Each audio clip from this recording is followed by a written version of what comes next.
सिर्फ मेहनत की बात।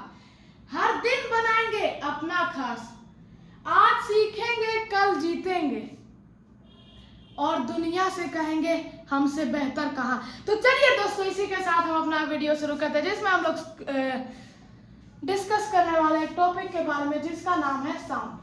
अब साउंड पढ़ते हैं तो पहले देखिए, अब साउंड चाहे टाइप ऑफ एनर्जी है, टाइप ऑफ एनर्जी, और साउंड चाहे कब प्रोड्यूस होता है, जब वाइब्रेशन होता है। बिना वाइब्रेशन के साउंड प्रोड्यूस हो ही नहीं सकता। अभी हम बोल रहे हैं, साउंड प्रोड्यूस कर रहे हैं, तो वाइब्रेशन हो रहा है कहाँ? वोकल बॉक्स में। कहाँ? वोकल बॉक्स में। तो अब समझिए, आप एक लाइन में खड़े हैं, एक क्यू में खड़े हैं, क्यू में खड़े हैं। क्यू क्या होता है? एक लाइन है, उसे बोलते क्यू है। एक लाइन है, उसमें बहुत सारे आदमी खड़े हैं। अब पीछे से कोई धक्का मारेगा तो आप आगे धक्का मारिएगा, वो आगे धक्का मारेगा, वो आगे धक्का मारेगा। तो ऐसे क्या होगा? मान लीजिए अब पीछे से कोई धक्का मार दिया, तो ये इसमें जाके सट जाएगा, ये इसमें, ये इसमें, ये इसमें, ये इसमें, ये इसमें, ये इसमें, और ये इसमें। और जैसे जैसे आगे जाते जाएगा, पीछे वाला आदमी वापस नॉर्मल हो जाएगा, वापस नॉर्मल हो जाएगा। तो अब क्या होता है कि जब धक्का देता है, तब पहले वाला आदमी नॉर्मल हो जाता है धक्का खाने के बाद, और बीच में जहाँ धक्का हो रहा होता है वहां पर ये आदमी सट जाता है, और बाद में बाद वाला को तो अभी धक्का लगा नहीं है, तो वो क्या रहता है? नॉर्मल। तो अब आप यहाँ देख रहे हैं, यहाँ पर हल्का क्या हो रहा है? कॉम्प्रेशन हो रहा है। कॉम्प्रेशन मतलब ये होता है कॉम्प्रेशन। कॉम्प्रेशन हो रहा है, तो जहां भी कॉम्प्रेशन होगा उसे क्या कहेंगे? जहां भी कॉम्प्रेशन होगा उसे क्या कहेंगे? कॉम्प्रेशन कहेंगे। सीधी सी बात है, जहां कॉम्प्रेशन होगा वहां कॉम्प्रेशन कहेंगे, और जहां नॉर्मल रहेगा उसे क्या कहेंगे? रेयरफैक्शन। रेयरफैक्शन क्लास 7 में भी पढ़े हैं, RAREFACTION। ये भी रेयरफैक्शन है, ये भी रेयरफैक्शन है, क्योंकि यहाँ पर क्या स्थिति नॉर्मल है। अब जैसे कि आपको कोई ढकेलेगा, तो आप ढकलाइएगा, वापस पीछे आके अपना जगह पर खड़े हो जाइएगा। अगर उसमें से कोई आपका शॉर्ट टेम्पर्ड है तो लड़ाई भी हो सकता है वहाँ पर, लेकिन करना नहीं चाहिए, गलती से लग गया होगा। तो अब देखिए, ये रेयरफैक्शन और कंप्रेशन का कॉन्सेप्ट था, ये रेयरफैक्शन और कंप्रेशन का कॉन्सेप्ट था। आपको रेयरफैक्शन और क्या कहते हैं, कंप्रेशन समझ में आ गया।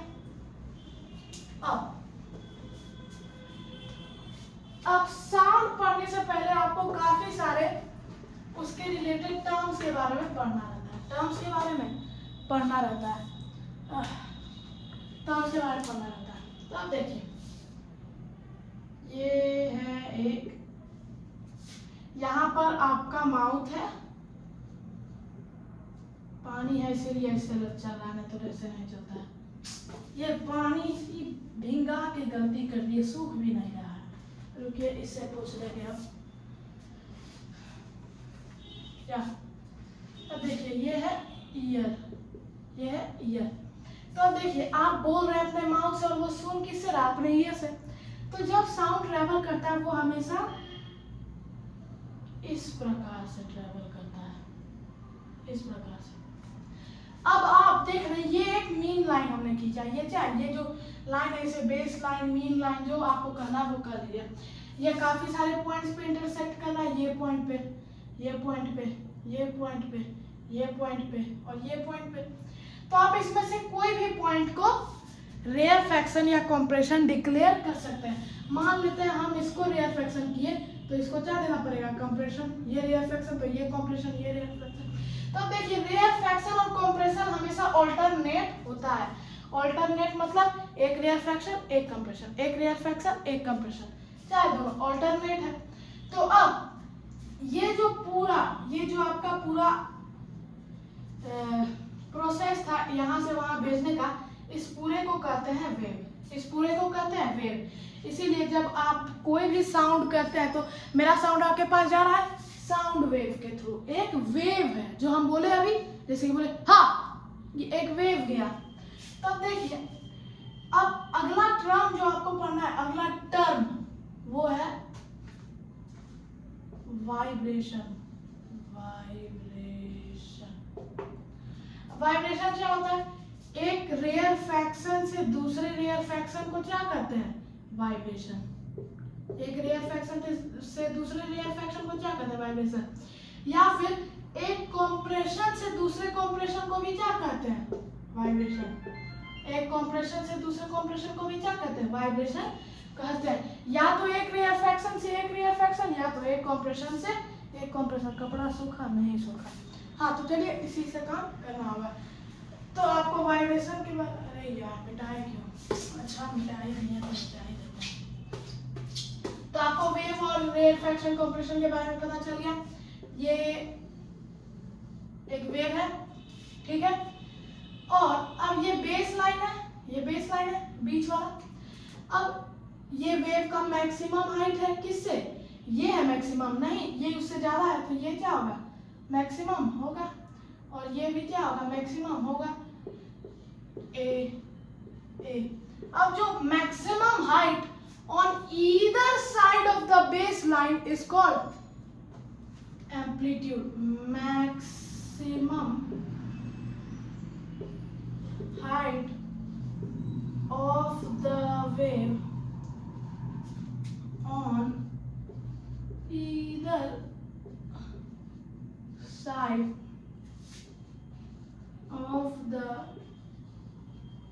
baseline is called amplitude। जिसे हम लोग ए से डिनोट करते हैं, ए से डिनोट करते हैं। तो ये है एम्पलीट्यूड। एम्पलीट्यूड पता चल गया किसे कहते हैं? एम्पलीट्यूड पता चल गया किसे कहते हैं? अब हमें पढ़ना है दूसरे टर्म के बारे में। हमने अभी कितने टर्म के बारे में पढ़ा? वाइब्रेशन और एम्पलीट्यूड। अब नया जो टर्म है उसे कहते हैं फ्रीक्वेंसी। फ्रीक्वेंसी स्पेलिंग देख लीजिए फ्रीक्वेंसी का। अब देखिए इसका डेफिनेशन क्या है? ये था एम्पलीट्यूड का। फ्रीक्वेंसी का क्या है? The number of vibration in a particular period of time is called frequency. It is denoted as hertz. इसका यूनिट है हर्ट्ज। इसका यूनिट है, इट इज यूनिट हर्ट्ज। और इसे डिनोट कैसे किया जाता है? स्मॉल एफ से। एफ फ्रीक्वेंसी को डिनोट किससे किया जाता है? एफ से। और इसका यूनिट क्या है? Hertz, HERTZ। रेडियो सुने होते हर्ट्ज, हर्ट्ज आता है 500 किलो हर्ट्ज पे आपका आकाशवाणी होगा, ये सब। It is the unit called, इसका यूनिट हर्ट्ज है। इसको डिनोट स्मॉल एफ से करते हैं। और इसका number of vibration in a particular period of time is called frequency. Number of vibration in a particular period of time. अब time को आप कुछ भी ले सकते हैं। मान लेते हैं हम 2 सेकंड लिए, और हम बोले कि इसमें ये पूरे वेव को यहाँ से वहां जाने में 2 सेकंड लगा, तो इसका फ्रीक्वेंसी क्या होगा? तो अब देखिए फ्रीक्वेंसी का फॉर्मूला होता है 1/t, यानी कि फ्रीक्वेंसी इक्वल टू 1/टाइम पीरियड। तो अब देखिए 2 सेकंड है, तो फ्रीक्वेंसी क्या आ जाएगा? 1/2। फ्रीक्वेंसी क्या आ जाएगा? 1/2। सीधा सा फॉर्मूला है बराबर 1/t, और या फिर t बराबर 1/f। t बराबर 1/f। तो अब ये क्या है? एक वाइब्रेशन यहाँ पर से यहाँ पर, ये रेयर फ्रैक्शन, ये दूसरा रेयर फ्रैक्शन, ये एक रेयर फ्रैक्शन है, ये एक रेयर फ्रैक्शन है, ये एक रेयर फ्रैक्शन है, ये एक रेयर फ्रैक्शन है, ये एक कॉम्प्रेशन है, ये एक कॉम्प्रेशन है, ये एक कॉम्प्रेशन है, ये एक कॉम्प्रेशन है। तो ये आपको हो गया फ्रीक्वेंसी, हो गया। The number of vibration in particular period of time is called frequency, तो फ्रीक्वेंसी का फॉर्मूला क्या है, F equal to 1/t, F equal to 1/t। और इसी से हम लोग डिराइव कर देते हैं, निकालेंगे t equal to 1/f, t equal to 1/f, t equal to 1/f। ठीक है, ये हो गया। अब अगला टर्म है टाइम पीरियड। टाइम पीरियड समझ में आ गया, एक particular period of time is called time period, a particular period of time is called time period. हाँ, यहीं पर ध्यान देना और कहीं नहीं, यहाँ पर से आप भटक नहीं, यहीं पर। हाँ, जो बता रहे हैं देखते जाइए यहाँ पर। हाँ, साउंड वाले चैप्टर में हम भूल गए थे, साउंड रहना चाहिए। हाँ, साउंड रहेगा साउंड वाले चैप्टर में, चिंता मत कीजिए। हाँ, ये रहा, हाँ ये रहा हमारा कपड़ा। अब हमें पढ़ना अगले term time period. Time period हो गया time period. The particular period of time is called time period. The distance traveled by wave in one time period of vibration of particle of है। बकवास देता है आपका बुक में, हम आपको बताते हैं। अगला टर्म जो आपको पढ़ना है वो है वेवलेंथ। वेवलेंथ। अब वेवलेंथ से मतलब ही क्या पता चल रहा है, लेंथ ऑफ वेव, लेकिन उसका मतलब वो नहीं होता है। Distance covered by a wave in a particular period of time. Distance covered by a wave in a particular period of time. Distance covered by a wave in a particular period of time is called wavelength. Is called wavelength. समझ में आया? समझ में आया। अब देखिए wavelength का मतलब आप क्या समझे? The distance between two consecutive compressions या फिर two consecutive rarefactions, यहाँ से यहाँ या तो यहाँ से यहाँ। अब इसे डिनोट करते हैं लैम्बडा से, एक सीधा लाइन और एक टेढ़ा लाइन। ये ग्रीक अल्फाबेट है जिसे हम लोग पढ़ते कैसे, लैम्बडा। ठीक है, ये समझ में आ गया। अब ये जो हम ग्राफ बनाए, ये बहुत सारे प्रकार का था। ये जो ग्राफ बनाए, अरे यार फिर गीला कपड़ा से पोंछ दिया।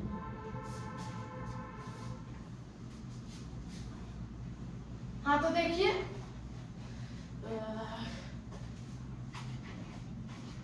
हाँ, देखिए अब क्या कहते हैं, दो प्रकार का ग्राफ होता है।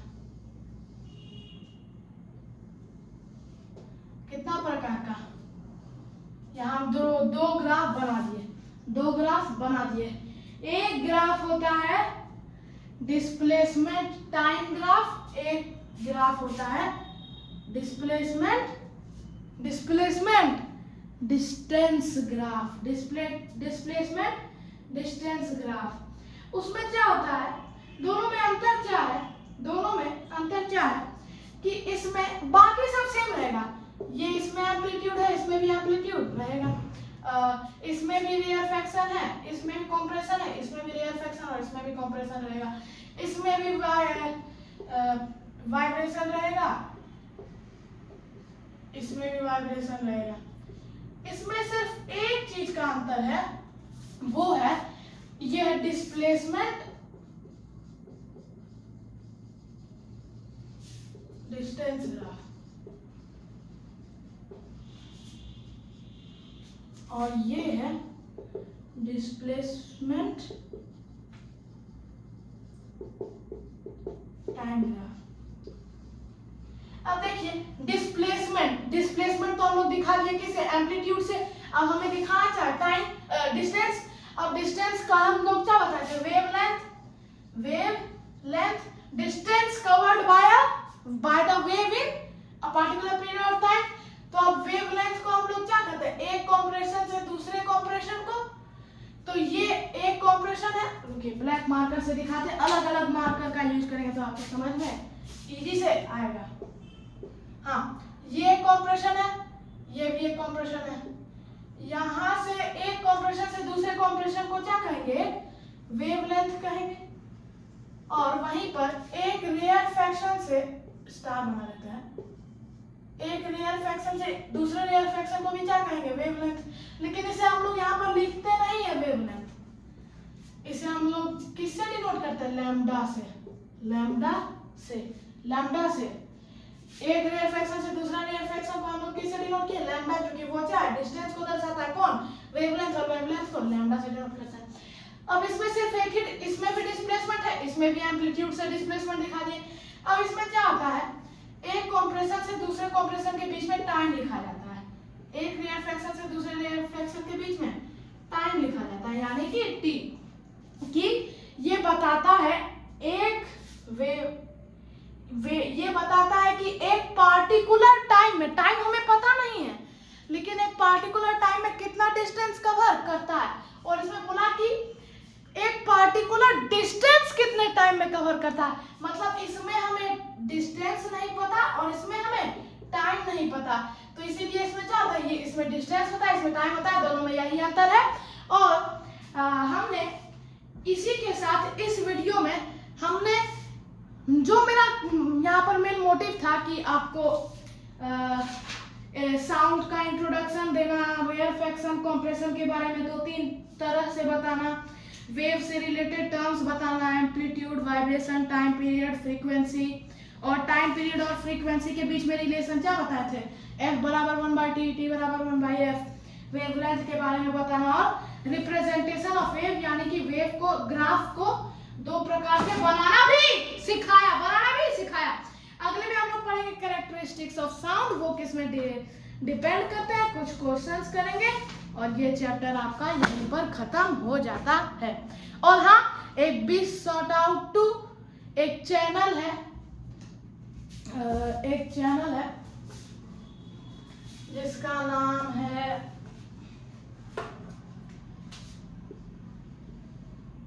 यार ऊपर में एक चैनल है जिसका नाम है केशव स्टडीज, वो भी एक हमारे ऐसा अच्छा एक चैनल है, वहां पर से आप मैथ वगैरह बाकी सब्जेक्ट्स पढ़ सकते हैं, ठीक है। केशव स्टडीज, आखिरी में डबल वी और इसमें डबल एस है, डबल एस, हाँ यूट्यूब पर ही है, आपको अवेलेबल है। ऐसे ही अपना सपोर्ट हमारी तरफ दिखाते रहे। जय हिंद, जय भारत।